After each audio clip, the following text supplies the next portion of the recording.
दोस्तों Thor love and thunder एक ऐसी मूवी होगी जिससे ऑडियंस की बहुत ज्यादा एक्सपेक्टेशन है, क्योंकि इसमें थॉर का एक पुराना वेपन वापस आ रहा है जिसका नाम है म्योनिर।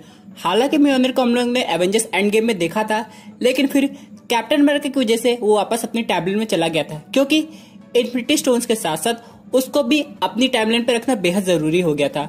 लेकिन इन सब के अलावा एक और क्वेश्चन तब आया जब टाकिया वाइटिटी ने ये रिवील किया कि जेन फॉस्टर नेक्स्ट थॉर बनेगी। लेकिन रही बात म्योनिर के फिर से वापस आने की, तो इसके पीछे काफी सारी थ्योरी बनी है। उसमें से एक फेमस थ्योरी ये है कि लोकी म्योनिर को वापस लाएगा, उसको हम लोग डिटेल में डिस्कस करेंगे। लेकिन इन सब के अलावा एक और थ्योरी ये है कि जेन फॉस्टर के लिए थॉर एक अलग से म्योनिर बना के पहले रखा हुआ है। ये म्योनिर एवेंजर्स इन्फिनिटी वॉर में बन गया था स्टॉर्म बेकर के साथ, लेकिन अभी तक हम लोग को उसका पता नहीं चला था। और साथ ही साथ हम लोग वेनम 2 के ट्रेलर से रिलेटेड कुछ अपडेट भी डिस्कस करेंगे। तो दोस्तों कंप्लीट वीडियो स्टार्ट करने से पहले आप लोग कर दीजिए वीडियो को लाइक और कमेंट कीजिए थॉर 4। साथ ही साथ जो लोग मेरे चैनल पे नए आए हैं, हमारे चैनल को सब्सक्राइब करके हमारी कॉमिक बुक टॉक्स फैमिली का हिस्सा बन जाए। तो दोस्तों म्योनिर की हिस्ट्री की हम लोग बात करें तो थॉर से पहले इसे हेला ने यूज किया था, उसके बाद ये थॉर के पास आया था। लेकिन थॉर पार्ट 1 में हम लोग ने ये देखा था कि जब थॉर फ्रॉस्ट जायंट से फाइट करने गया था तब उस म्योनिर पे एन्चेंटमेंट नहीं हुआ था। लेकिन जैसे ही थॉर और ओडिन के बीच में फाइट हुई, ओडिन ने थॉर को अर्थ पे भेज दिया, प्लस उस पे वर्दीनेस का एन्चेंटमेंट कर दिया, जिससे म्योनिर की वैल्यू और ज्यादा बढ़ गई। इसका मतलब ये है कि थॉर तभी उस म्योनिर के लायक होगा जब वो अच्छी क्वालिटी वाला हीरो बनेगा। लेकिन थॉर 1 के एंड तक आते आते थॉर फिर से एकदम नॉर्मल हो गया था। अब यहाँ पे एवेंजर्स एंड गेम में थॉर जब टाइम ट्रैवल करके पीछे गया था तो उसे म्योनिर वापस बुलाने का बस यही रीजन था कि वो अपनी वर्दीनेस को टेस्ट करना चाहता था।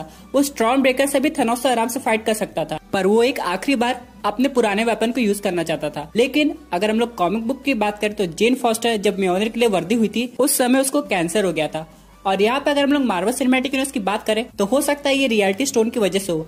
आप लोग को याद होगा Thor the dark world movie में जब जेन फॉस्टर रियलिटी स्टोन के कॉन्टेक्ट में आई थी तब उसकी तबीयत बहुत ज्यादा खराब हो गई थी। लेकिन रियलिटी स्टोन उसकी बॉडी से हट तो गया था, लेकिन उसका असर काफी लंबे समय तक होगा। और इसका आंसर हम लोग को एवेंजर्स एंड गेम में मिला।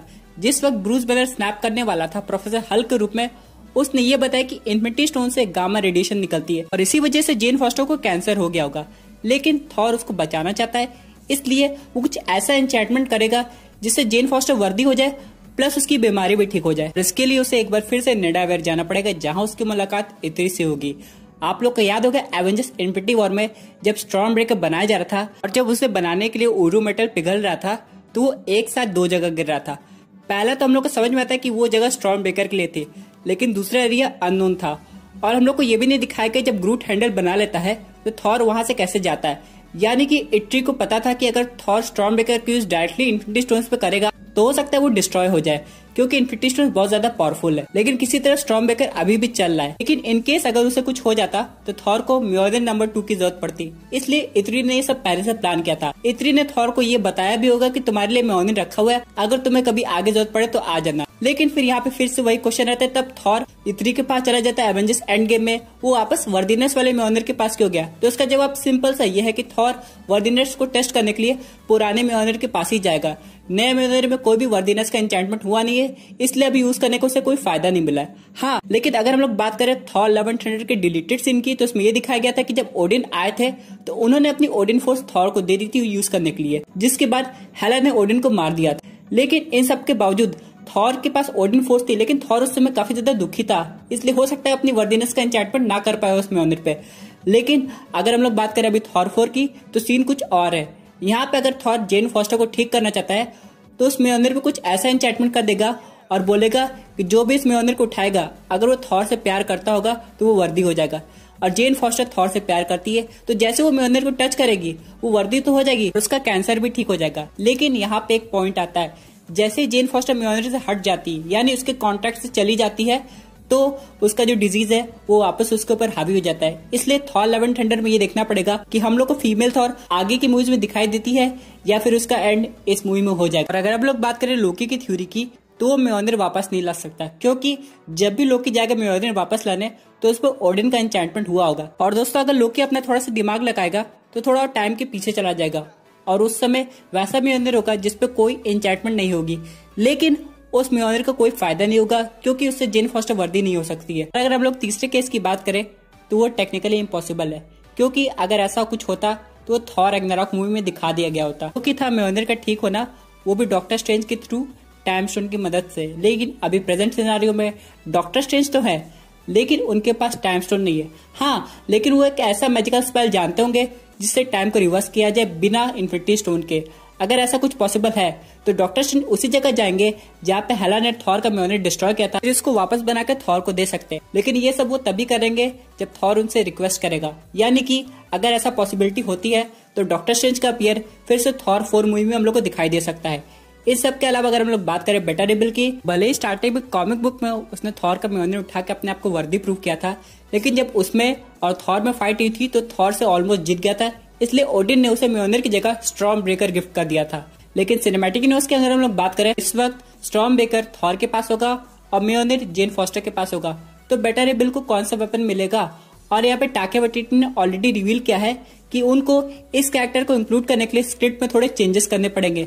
यानी वो बेटा रेबिल का एक परफेक्ट इंट्रोडक्शन स्टोरी लाइन खोज रहे हैं। क्योंकि दोस्तों अगर हम लोग इस मूवी की टाइमिंग की बात करें तो हो सकता है ये 2.5 घंटे की हो, लेकिन इसमें हर एक कैरेक्टर को कितना स्क्रीन टाइम मिलता है ये देखने की बात होगी। क्योंकि इसमें थॉर के अलावा वैल्करीन भी है और हो सकता है हल्क भी है, फिर जेन फॉस्टर का मेन रोल होने वाला है, इसलिए उसका भी स्क्रीन टाइम उतना ही होगा जितना कि थॉर का होने वाला है। और यहाँ पे अगर बेटा रेबिल को इंट्रोड्यूस करना है तो उसको कम से कम 15 मिनट के लिए मूवी में दिखाना ही पड़ेगा। इसलिए टाका वाइटिटी को बेटा रेबिल को स्टोरी लाइन में फिट करने के लिए थोड़े बहुत स्क्रिप्ट में चेंजेस करने पड़ेंगे। इसी के साथ दोस्तों एक और इम्पोर्टेंट क्वेश्चन ये आता है कि क्या थॉर म्योनिर के साथ साथ स्टॉर्म ब्रेकर को भी इंचैंटमेंट करके वर्दी बना सकता है? क्योंकि एवेंजर्स एंड गेम में थॉर से एक बहुत बड़ी गलती हुई थी। उसने जैसे ही स्टॉर्म ब्रेकर को अपने पास बुलाया, थेनोस ने उसे बड़ी आसानी से पकड़ के उल्टा थॉर पे अटैक करने लगा था। इससे थॉर बहुत घबरा गया था, लेकिन भला कैप्टन अमेरिका का, जिन्होंने उस वक्त सिचुएशन को आसानी से कंट्रोल कर लिया था। अब ये क्वेश्चन आता है कि थॉर लव एंड थंडर में जब विलेंस आएंगे, for example gore the gore butcher आता है, तो वो स्टॉर्म ब्रेकर को पकड़ के थॉर पर अटैक कर सकता है। जी हाँ दोस्तों, ऐसा पॉसिबल है टेक्निकली। इसलिए थॉर को अपने स्टॉर्म ब्रेकर को सेफ बनाने के लिए उसको भी इंचैंटमेंट करके स्ट्रॉन्ग बनाना पड़ेगा, ताकि कोई भी विलन थेनोस जैसी हरकत ना कर सके। अब यहाँ पे सिंपल एक क्वेश्चन आता है, ये इंचैंटमेंट बेटा रेबिल के आने से पहले हो जाना चाहिए। तो चाहे बेटा रेबिल म्योनिर उठाए चाहे स्टॉर्म ब्रेकर उठाए, उसे वर्दी होना ही पड़ेगा। क्योंकि दोस्तों ओडिन के बाद थॉर ही सबसे पावरफुल एसगार्डियन है, तब उसके पास ये सारी पावर है ऐसा स्पेल करने की। बात करते हैं अपने अगले अपडेट की, जो कि रिलेटेड है वेनम 2 के टीजर ट्रेलर से। आप लोग को याद होगा जो कॉमिक कॉन होने वाला है, इसमें मार्वल स्टूडियोज नहीं जाने वाले, ये अपना खुद का एक इवेंट करने वाले। लेकिन यहाँ पर अगर हम लोग सोनी पिक्चर्स की बात करें तो उन्होंने अभी तक ऐसा कुछ नहीं कहा है। इसका मतलब ये है कि सोनी पिक्चर्स के पास ऐसे बहुत ढेर सारे प्रोजेक्ट्स हैं जो कि कॉमिक कॉन में शो कर सकता है। उसमें सबसे ज्यादा प्रायोरिटी हम लोग वेनम 2 के ट्रेलर को रखते हैं, क्योंकि मॉर्बियस का पहला ट्रेलर आ गया है, वेनम 2 का बस टाइटल रिवील हुआ है। यहाँ पे सोनी पिक्चर्स ने उसकी हिंट भी दे दी है, यानी कि फाइनली हम लोग को कॉमिक कॉन में वेनम 2 से रिलेटेड कुछ देखने को मिलने वाला है। और यहाँ पे अगर हम लोग सिर्फ मॉर्बियस की बात करें तो मॉर्बियस का हो सकता है सेकंड ट्रेलर जिसमें मॉर्बियस हमें और डिटेल में दिखाई दे, वो समझ में आ जाएगा। क्योंकि दोस्तों सोनी पिक्चर्स के पास भी बहुत ढेर सारे प्रोजेक्ट है। सबसे पहले प्रोजेक्ट की अगर हम लोग बात करें तो वो है अनटाइटल्ड स्पाइडरमैन फिल्म। उसके बाद अगर एनिमेटेड प्रोजेक्ट की बात करें तो वो है स्पाइडरमैन इनटू स्पाइडरवर्स। उसके बाद एक विलन मूवी का भी प्रोजेक्ट है जो कि रिलेटेड है क्रेवन द हंटर से। तो अब ये डिसाइड करना पड़ेगा सोनी को कि वो खुद का इवेंट कर सकता है या फिर कॉमिक कॉन में जाके अपना एक स्लाइड प्रेजेंट शो करे, जैसे कि मार्वल फेज 4 अपना दिखाता है पूरे डिटेल में कि किस समय कौन सी मूवी आने वाली है, उससे ऑडियंस को फ्यूचर हिंट के साथ कुछ टीजर ट्रेलर भी देखने को मिल जाए। इसके अलावा दोस्तों बात करते हैं अपने फाइनल अपडेट की, जो कि रिलेटेड है ब्लैक विडो से। यहाँ पे एवेंजर्स एंड गेम में टोनी स्टार्क का फ्यूनरल हुआ था, लेकिन ब्लैक विडो ने भी सोल स्टोन के लिए सैक्रिफाइस किया था, उसका फ्यूनरल नहीं दिखाया गया था। तो बहुत से लोग परेशान थे कि ऐसा क्यों नहीं हुआ।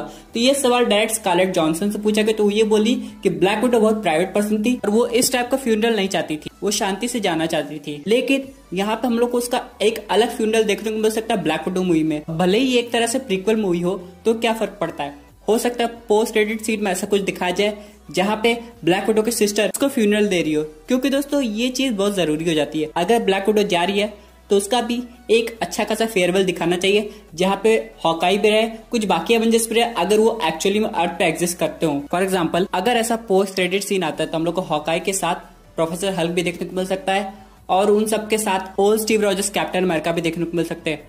और ये एक परफेक्ट एंडिंग होगी ब्लैक विडो के लिए, जहाँ पे उसे पुराने फ्रेंड्स ट्रिब्यूट देने आ जाएंगे और उस वक्त येलेना भी रहेगी। तो प्रोफेसर हल्क येलेना को ये बोल सकता है कि तुम ब्लैक विडो की जगह लेके हमारे एवेंजर्स टावर में आ सकती हो और वहाँ पे हम लोग की नई टीम को ज्वाइन कर सकती हो, जहाँ पे हमें कुछ नए एवेंजर्स की हिंट भी दिखाई दे सकती है। तो दोस्तों ये थी एक अमेजिंग अपडेट जो कि रिलेटेड थी थॉर के म्योनिर से। आई होप आपको ये वीडियो पसंद आई होगी। वैसे आपके क्या व्यूज है इस पर्टिकुलर टॉपिक पे, अपने व्यूज जरूर कमेंट कीजिएगा। और दोस्तों अगर आप ऐसे unique super hero content enjoy करना चाहते हैं तो हमारे चैनल को सब्सक्राइब करके हमारी सुपर हीरो फैमिली का हिस्सा बन जाइएगा। Thank you for watching.